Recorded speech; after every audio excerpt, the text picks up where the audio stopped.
Alright, guys, now we're on to part number 3 of this top 10 of me and my buddy Jerome's top 10 favorite wrestlers of all time in our opinion. Now we're on to number 6, and my number 6 is a guy who was the younger brother of a guy I'm going to mention later, spoiler alert, but this guy was, how do I say it? I'll just fucking say it. He's not a nugget. Owen Hart.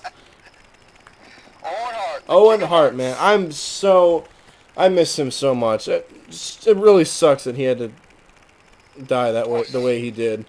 And the sad thing is, like, if you seen some before footage, there was actually technical problems when he was the Blue Blazer, and they couldn't get him off the thing, and he was floating around. Right? Yeah. I'm like, isn't that like a cue? Yeah, it's supposed to be. But for that reason, fuck Vince Russo. Anyway, Yeah. Oh God.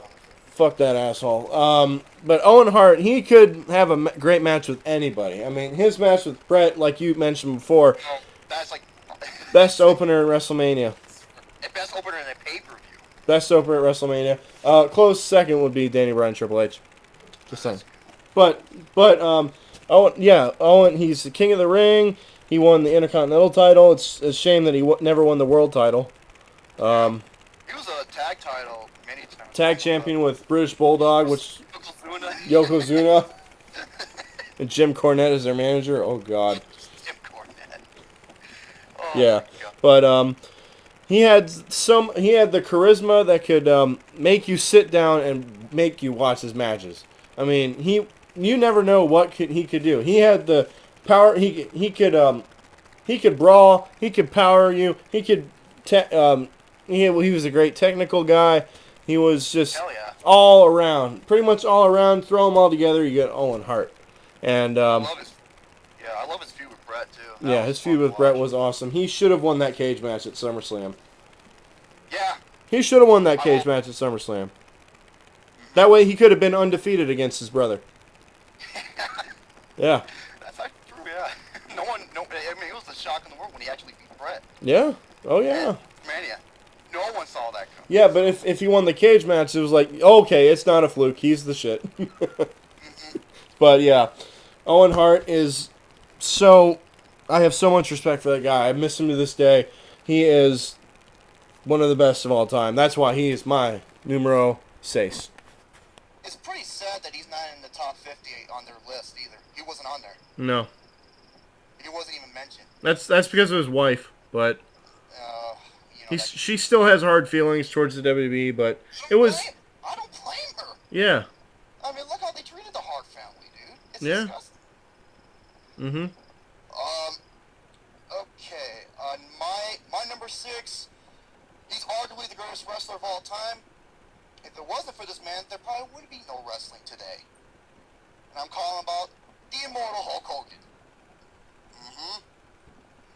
I mean, unlike John Cena, where he doesn't turn heel, Hulk Hogan, when he was in WCW, where he was kind of getting similar reaction. What did he do? He did something that made national news. It made the headlines. It did. By, giving him the leg drop, becoming the third member and the leader of the NWO, arguably the greatest faction in professional wrestling history, up there with, the Four Horsemen and whatnot. And, yeah, I mean, this guy was larger than life. If it was for him, there wouldn't be no wrestling. He's the Babe Ruth of wrestling. Mm-hmm. Even though that he's got a finisher, like, the leg drop, but think about it. At least you have a big 300-pound man dropping a leg better than, a fireman carrying to a slam. Oh. So, yeah. And what pisses me, I don't want it to be a John Cena's, hate video, but people say, oh, Cena is like this current this generation's Hulk Hogan. Mm-mm. I'll give you a great example. Watch the build-up between Andre the Giant and Hulk Hogan at WrestleMania 3. Watch that sequence. Mm-hmm. Also, where it was on the main event. So, when he faced the Giant for the belt on Saturday night. Is it Saturday night main event? Or I think so, yeah.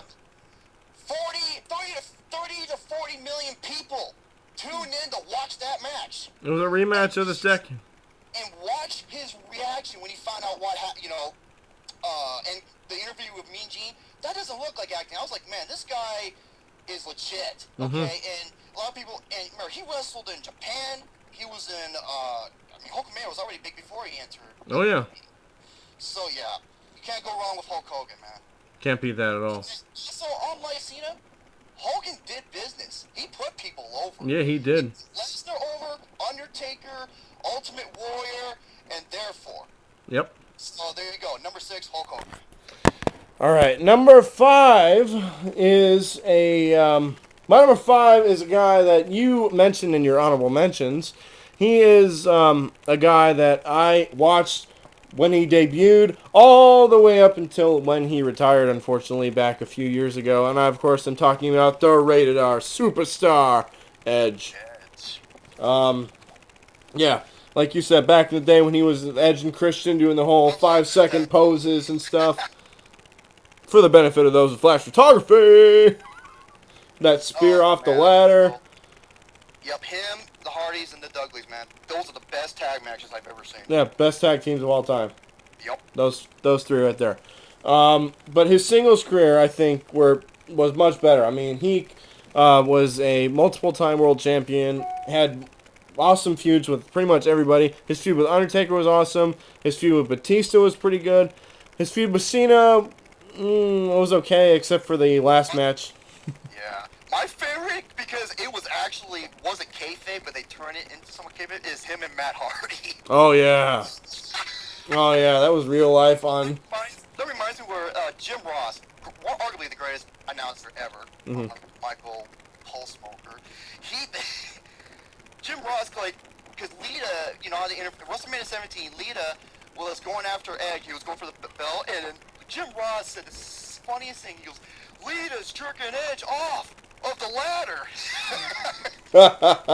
I'm like, dude, listen to that. It's like, is he Nostradamus? Can he predict what's going to happen? I was like, oh my God. Jim, even if Jim Ross botched, he still makes it awesome. J.R. Stradamus. Oh, dude. But yeah, Edge, Rated R Superstar, baby. But yeah, you can't beat him. And one of the original guys who came, the entrance when he come through the crowd and stuff like that. Yeah. Yeah, that's how he did his introduction. Oh, he was with the Brood. The Brood. They came out with a fire. And, oh man, that was so badass. We're living in the past. Bullshit. The past was better. Exactly. So yeah, Edge is sorely missed. I miss seeing him wrestle. It was cool to see him on the WWE Network. Hell yeah. For that whole SmackDown 15th anniversary special. And my buddy JVD was supposed to go to that, but he's probably pissed off right now that he's not there. But, sorry JVD. Yeah, so that's why Edge is my number 5. Alright, my number 5, you just mentioned him. Oh no, you mentioned him earlier. The Olympic gold medalist, Kurt Angle. Yeah, baby. I mean, there really isn't much to say because we pretty much covered that. I mean, wrestled with a broken freaking neck, won the gold medal. The dude is talented in all major qualities. I mean, he's agility, he can wrestle, he's hilarious on the mic. And he probably has some of the best moments, especially when he does a moonsault off that. He did it at TNA at his age, too. Yeah? I'm like, Jesus, dude, this guy pulls up all the stuff. So, yeah, Kurt Angle, I mean, there isn't that much to be told, but my number 5, I heard he wanted to finish his career back in the WWE. Yeah. But I don't see that happening for, health reasons. Yeah, well, not only health reasons, but he lied because, he wanted to leave. But I don't blame him because he was getting treated like shit. So, yeah. So, that's my number 5. The Olympic gold medalist, Kurt Angle. All right, my number 4 is your number 6. And that, of course, is the Immortal Hulk Hogan, brother. If it, like you said, if it weren't for him, there wouldn't be a WrestleMania. Nope. There wouldn't be... I can just hear the Iron Sheik right now. Hulk Hogan, he's a punk, he's gay. Hulk Hogan is jabroni. I beat the crap out of him. I put him in the camel clutch. Put the camel clutch, fuck his ass, and make him humble. Make you humble. Exactly. Oh my god, dude, that guy cracks me up. Yeah, but this guy, Hulk Hogan, had the charisma. He had the best interviews backstage with Mean Gene. He was larger than life. He was larger than life. You go anywhere, and you mention professional wrestling. Most people would be like, oh, that's the thing that Hulk Hogan does. Is that? That's the thing that Hulk Hogan does, right? Of course it is, because he is the face, and he, like you said, he is the Babe Ruth of wrestling. Absolutely. That's why he is my number 4. Yep. All right, my number 4. This guy. There's a reason why they gave this guy the nickname Mr. WrestleMania. Yeah. Shawn Michaels. Yeah. Even though in his early career he did a lot of backstage politics and whatnot, however, when it comes to the big pay-per-views, especially WrestleMania, no one outshined him. Nobody brought it better. No one did. I mean, think about it. Even at WrestleMania 9, arguably the shittiest WrestleMania ever, he had the best match of the night. Pretty much. You know, you have 10 with the ladder match. You had 11. Well, that's a whole different story. The Iron Man match, and 14 with Austin. Then he was gone for a while, and then he came back, and he had some of the best matches ever. And my favorite match ever with him is him in Shawn Michaels and The Undertaker 25. Ooh. Triple H has got to be pissed, because they're good friends. Because this is twice that he gets outshined at WrestleMania because he was in the main event. The other one was 18 when The Rock and Hogan stole the show. Mm-hmm. And this one at 25 where Shawn Michaels and The Undertaker put on arguably the greatest match ever, and no one gave a shit about the title back. Exactly. Shawn Michaels, him and Ric Flair, his last match with The Undertaker, Kurt Angle, that's another one of my favorite matches, him and Kurt Angle, yeah. No one outshined him. He's HBK, the flamboyant one, Shawn Michaels, yeah. And, WWE named him the number 1 of all time, and I can see where they're coming from. You can't hard to argue with it. No, I can't. So, yeah, Shawn Michaels, my number 4. All right, guys, I guess we'll take one more quick break, and then we'll be back to finish this whole thing up. So stay tuned for part number